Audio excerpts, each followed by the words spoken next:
ఫైనల్గా కోరంగి లోపలికైతే ఎంటర్ అయిపోయాము. ఇక్కడ ఒక అక్వేరియం అయితే ఉండింది. సో మీరు చూస్తున్నారు కదా. సో దాని తర్వాత వాచ్ టవర్ అయితే ఉండిందనమాట. మేము వాచ్ టవర్కి అయితే వచ్చేసాము. దాని పైకి ఎక్కిన తర్వాత మొత్తం మడ అడవులు అంతా వ్యూ కనిపిస్తుంది. ఇప్పుడు మీరు చూస్తున్నారు కదా. సో అలానే చాలా చాలా బాగుంది, చాలా క్యూట్గా అనిపించింది నాకైతే ఆ వాచ్ టవర్ మీద నుంచి అయితే రావాలని అనిపించలేదు అనమాట. అంత బాగుంది. సో చూడండి ఎంత క్యూట్గా ఉందో కదా మడ అడవులు.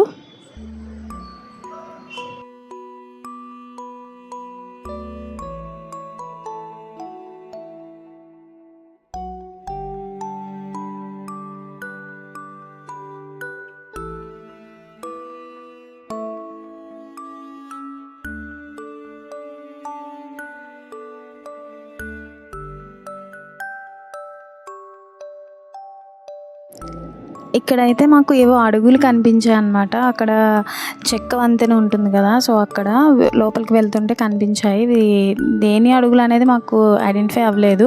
మనిషి అడుగులు అయితే కాదు. మీకేమైనా తెలిస్తే కనుక నాకు చెప్పండి కామెంట్లో. సో నేనైతే ఎవరివా అని చెప్పేసి తెగ ఆలోచించేశాను, కానీ నాకు అర్థం కాలేదన్నమాట ఆ అడుగులు ఎవరివి అనేది. ఈవినింగ్ అయిన తర్వాత ఇప్పుడు మీరు చూస్తున్నారు కదా, చిన్న కాలువలా ఉంది. దాని ద్వారా అయితే సముద్రం వాటర్ లోపలికి వస్తాయన్నమాట.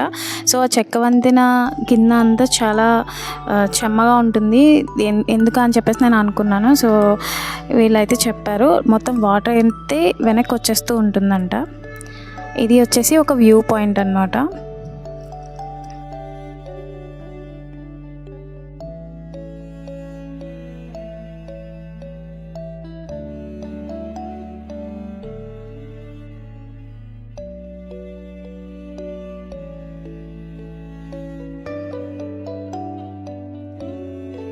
ఫైనల్గా బోట్ కూడా ఎక్కేసాం మేము.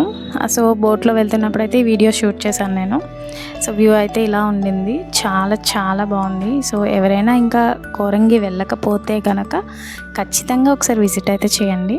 నాకైతే చాలా చాలా చాలా బాగా నచ్చింది కోరంగి.